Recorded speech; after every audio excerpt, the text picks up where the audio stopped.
Ini jaraknya dengan Musa 3.500 tahun baru datang. Selama itu orang Israel tak punya nabi. Jadi sepeninggal wafatnya Musa alaihissalam 3.500 tahun Bani Israel tidak punya nabi. Lalu datanglah nabi yang terakhir bagi mereka, namanya Isa al-Masih.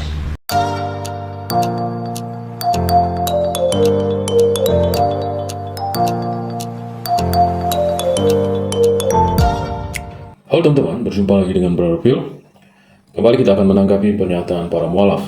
Dan kali ini bukan Bangke, tetapi kali ini adalah Ustadz Yahya Waloni. Di dalam videonya dia berbicara tentang kisah kelahiran Isa. Tetapi kalau dia berbicara kelahiran Isa berdasarkan Al-Quran, kita sih tidak akan ada masalah. Tetapi yang menjadi masalah adalah dia senggol-senggol kekristenan. Jadi adalah hak saya untuk meluruskan pernyataan Ustadz Yahya Waloni. Sebelum kita tanggapi, mari kita saksikan video berikut ini. Saya cerita ini kisah tentang wanita yang bernama Maryam supaya tidak simpang siur. Nggak semua pendeta tahu. Satu-satunya pendeta yang paham sejarah itu kecuali mereka yang pernah belajar di kampungnya Isa. Yang tahu tentang kehidupan RT di sini pasti orang masyarakat di sini. Begitu wanita ini lahir, melahirkan anak laki-laki, ditanya oleh ahli Taurat orang Yahudi, siapa gerangan suaminya? Bingung Maryam menjawab. Tidak ada yang bela. Orang tuanya pun malu. Siapa yang kita bilang ya? Kalau di Kristen ditambahkan nih ayat, diambil katanya Yusuf sebagai pendamping. Innalillahi.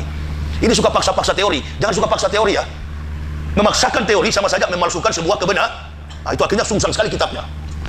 Oke teman-teman, kita sudah dengarkan bersama pernyataan dari Ustadz Yahya Waloni, di mana dia mengatakan bahwa kalau di Kristen, kisah ini ditambahkan. Diambillah Yusuf sebagai suami daripada Maria. Dan ini menarik. Dari mana Ustadz Yahya Waloni mengatakan bahwa kisah itu ditambahkan oleh orang Kristen? Padahal dalam Alkitab orang Kristen atau kitab suci orang Kristen, kisah itu memang tertulis demikian. Tidak ada penambahan. Justru karena Yusuf adalah tunangan dari Maria, tidak ada orang yang mempertanyakan bagaimana mungkin Maria bisa hamil. Dan juga jika mereka tidak bertunangan, tentunya Maria akan dirajam. Siapa yang menghamilinya? Tak ada yang mengaku. Lalu Yahudi katakan, sudah, kita tunggu saja sampai anak ini lahir. Besok paginya lahirlah anak itu, tepatnya pada tanggal 6 sebelum Masehi. Di mana Ustaz? Di kandang binatang? No. Masa Nabi lahir di kandang binatang? Ini Kristen kafir punya kerja ini. Nabi Isa tak lahir di kandang binatang. Nabi Isa lahir di rumah pondoknya Maryam. Oke teman-teman, kita berhenti sejenak. Kembali kita akan komentari pernyataan yang ini. Dia mengatakan bahwa kelahiran Yesus di kandang adalah pekerjaan orang kafir Kristen katanya. Padahal memang tertulis demikian, seperti yang teman-teman baca di dalam Lukas 2 ayat 6 dan 7. Di sana dikatakan ketika mereka di situ tibalah waktunya bagi Maria untuk bersalin. Dan ia melahirkan seorang anak laki-laki, anaknya yang sulung. Lalu dibungkusnya dengan lampin dan dibaringkannya di dalam palungan, karena tidak ada tempat bagi mereka di rumah penginapan. Jadi teman-teman lihat, bukan orang Kristen yang ngarang itu atau menambahkan itu, tapi memang tertulis demikian. Jadi saya tidak tahu Ustadz Yahya Waloni ini membuat klaim ini, apakah dia punya bukti bahwa ayat ini memang dikarang atau ditambahkan oleh orang Kristen. Lahir anak ini disaksikan oleh para kelompok ahli kitab. Mereka tahu, apalagi orang Majus. Mereka sudah melihat ada bintang. Ini jaraknya dengan Musa 3.500 tahun baru datang. Selama itu orang Israel tak punya nabi. Jadi sepeninggal wafatnya Musa alaihissalam 3.500 tahun Bani Israel tidak punya nabi. Lalu datanglah nabi yang terakhir bagi mereka, namanya Isa al-Masih. Oke teman-teman, kita berhenti lagi sejenak dan kita akan komentari bagian ini, di mana dia mengatakan bahwa setelah Musa tidak ada lagi nabi sampai kepada Yesus. Jadi katanya jarak antara Isa dan Musa adalah 3.500 tahun. Dan selama itu tidak ada nabi yang dilahirkan di Israel. Apakah benar demikian? Katanya Ustadz Yahya Waloni ini adalah mantan pendeta dan bergelar doktor lagi.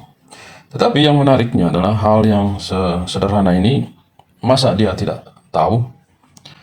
Setelah Musa banyak sekali nabi yang lahir di Israel, seperti Daniel, Yesaya, Yeremia, dan masih banyak lagi yang lainnya. Bagaimana mungkin tidak ada lagi nabi antara Musa dan Yesus atau Isa menurut Ustadz Yahya Waloni? Bahkan di agamanya sendiri, Ustadz Yahya Waloni mungkin tidak tahu ada banyak nabi-nabi lain yang lahir setelah Musa.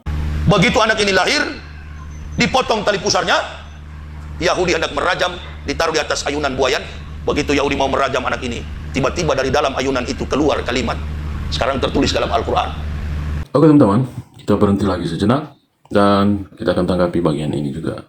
Tadi kita dengarkan bersama pernyataan dari Ustadz Yahya Waloni, di mana ketika Isa lahir dan orang Yahudi ingin merajam Isa. Pertanyaan kita adalah, apakah hukum rajam ini berlaku kepada anak yang baru lahir? Jika ibunya kedapatan berzina, tentunya ibunya lah yang harusnya dirajam, bukan malah bayinya. Bayinya tidak tahu apa-apa. Kenapa harus dirajam? Dari kisah kelahiran Isa yang disampaikan oleh Yahya Waloni, banyak sekali hal yang janggal. Bahkan oleh agamanya sendiri. Tadi dia katakan bahwa setelah Musa tidak ada lagi nabi sampai kepada Isa. Padahal Islam jelas-jelas percaya bahwa di antara Musa dan Isa banyak nabi. Tadi dia juga katakan bahwa Isa lahir di dalam rumah. Al-Quran sangat jelas mengatakan bahwa Isa lahir di bawah pohon korma. Jadi kita tidak tahu dari mana sumber pernyataan dari Ustadz Yahya Waloni ini.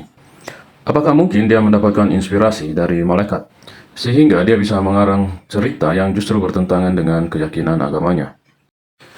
Oke teman-teman, demikianlah tanggapan kita terhadap pernyataan dari Ustadz Yahya Waloni.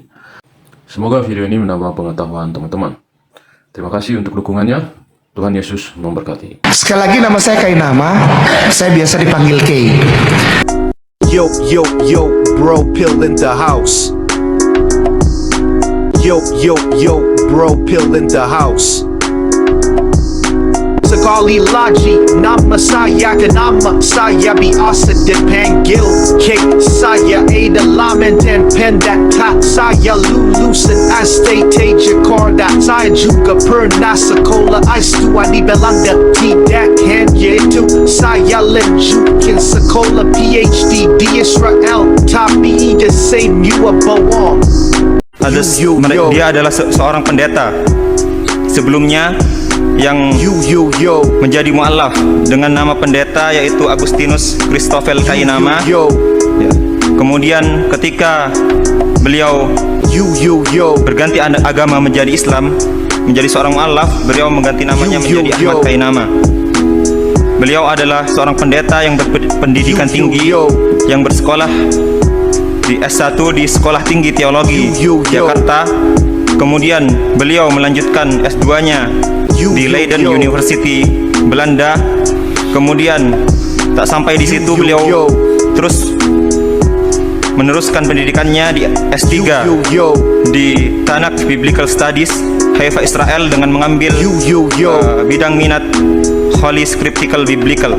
Sekali lagi nama saya Kenama saya biasa dipanggil K. Saya adalah mantan pendat tak saya lulusan STT Jakarta. Saya juga pernah sekolah S2 di Belanda. Tidak hanya itu, saya lanjutkan sekolah PhD di Israel. Tapi the same you are bohong. Tapi the same you are bohong. Ha ha ha. Aku bukan mantan pendeta, tidak pernah sekolah keluar, aku tidak pernah sekolah teologi, tidak pernah tahu apa-apa. Halo teman-teman, ini ada fitur baru dari YouTube, di mana teman-teman bisa mensupport channel Pil Pahit dengan cara mengklik thanks seperti ini, lalu akan muncul pilihan jumlah nominal yang teman-teman bisa support. Setelah itu kirim, teman-teman bisa mengirim dengan berbagai aplikasi seperti yang ada di layar. Terima kasih untuk dukungan teman-teman.